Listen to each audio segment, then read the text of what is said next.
सोचिए आप मनाली की खूबसूरत वादियों में दोस्तों के साथ छुट्टियां मना रहे हों और अचानक एक रात आपका एडवेंचर एक ऐसे खौफनाक सपने में बदल जाए जिससे जागना नामुमकिन हो।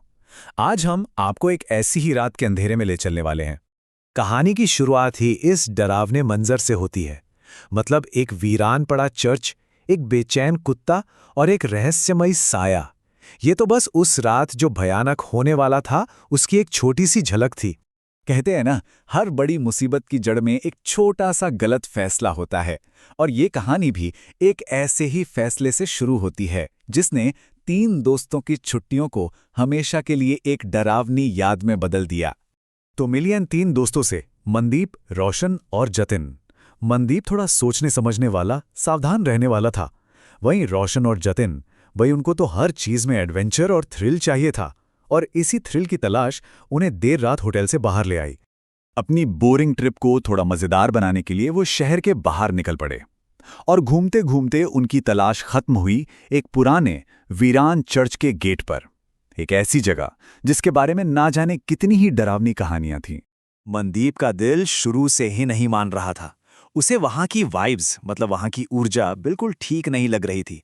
उसने मना भी किया, पर रोशन और जतिन की जिद के आगे उसकी एक न चली और तीनों उस मनहूस चर्च के अंदर चले गए। और बस जैसे ही उन्होंने उस चर्च की दहलीज को पार किया, खेल खत्म हो गया। एडवेंचर पीछे छूट गया और शुरू हुआ एक ऐसा खौफ, एक ऐसा बुरा सपना जिससे बाहर निकलने का कोई रास्ता नहीं था। उनके अंदर जाते ही सबसे पहली चीज जो हुई वो भारी भरकम दरवाजा धड़ाम से अपने आप बंद हो गया। सोचिए वो पल, अब वो तीनों अंदर फंस चुके थे। घबराहट का पहला संकेत मिल चुका था। फिर अचानक उस बरसों से बंद पड़े चर्च की लाइटें जलने बुझने लगीं। एक पल रोशनी तो अगले ही पल घना अंधेरा। और उस टिमटिमाती रोशनी में दिख रहे थे मकड़ी के जाले, धूल और डर के मारे फड़फड़ाते चमगादड़। माहौल में अब दहशत घुलने लगी थी। और तभी अंधेरे के बीच से वो उनके ठीक सामने आ खड़ी हुई, एक भयानक नन जिसकी आंखें खून की तरह एकदम लाल थीं। उस एक नजर ने ही मानो तीनों की रूह कंपा दी हो। वो डर से पत्थर बन गए।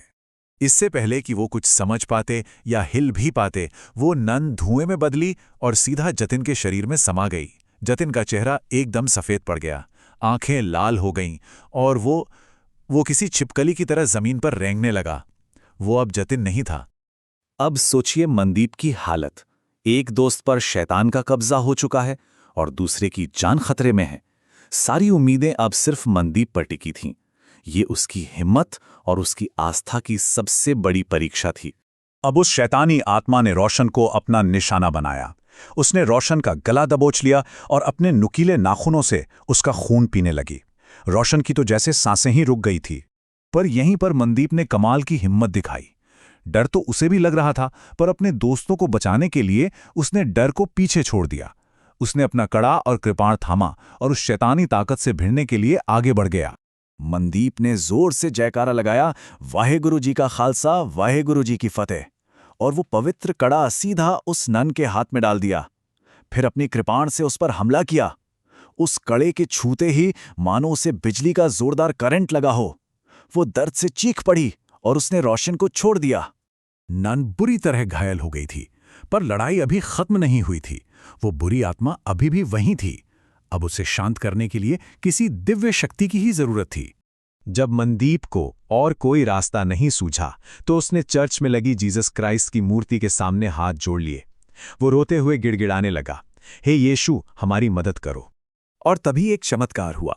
पूरा चर्च एक दिव्य सफेद रोशनी से भर गया और अचानक उस रोशनी के बीच से एक फादर प्रकट हुए। ऐसा लगा जैसे मनदीप की प्रार्थना सुन ली गई हो। फादर ने होली वाटर यानी कि पवित्र जल का इस्तेमाल किया। ये एक ऐसा पवित्र जल होता है जिसका उपयोग बुरी आत्माओं को दूर भगाने और आत्माओं को शांति देने के लिए किया जाता है। फादर ने प्रार्थनाएं पढ़नी शुरू की और उस नन की आत्मा पर पवित्र जल छिड़का। और देखते ही देखते वो आत्मा जो ना जाने कितने बरसों से भटक रही थी, वो हमेशा के लिए आज़ाद हो गई और जीसस की मूर्ति में समा गई। खौफ तो खत्म हो गया था, लेकिन उस रात की जो यादें थीं, वो एक ऐसा जख्म थे जिसे शायद कोई भी जिंदगी भर नहीं भूल पाता। तो चलिए देखते हैं कि उस रात के बाद आखिर हुआ क्या। अगली सुबह जब रोशन और जतिन सोकर उठे तो उन्हें कुछ भी याद नहीं था, जैसे वो डरावनी रात कभी आई ही ना हो। बाद में फादर ने मनदीप पर भी हॉली वाटर छिड़ककर उसकी यादें मिटा दी, ताकि वो भी उस खौफ के साए से आजाद हो सके। लेकिन इस कहानी का सबसे रहस्यमयी मोड़ तो तब आया जब अगले दिन मनदीप उसी जगह से गुजरा। उसने देखा कि वहां पर कोई चर्च था ही नहीं, सब कुछ गायब हो चुका था। और ये कहानी हमें एक बहुत गहरे सवाल के साथ अकेला छोड़ जाती है। अगर किसी भयानक हादसे की यादें ही मिटा दी जाएं, तो क्या वो हादसा कभी हुआ ही माना जाएगा, या वो बस एक बुरा सपना था जो आकर चला गया? इस बारे में आपकी क्या राय है? ये वाकई में सोचने वाली बात है।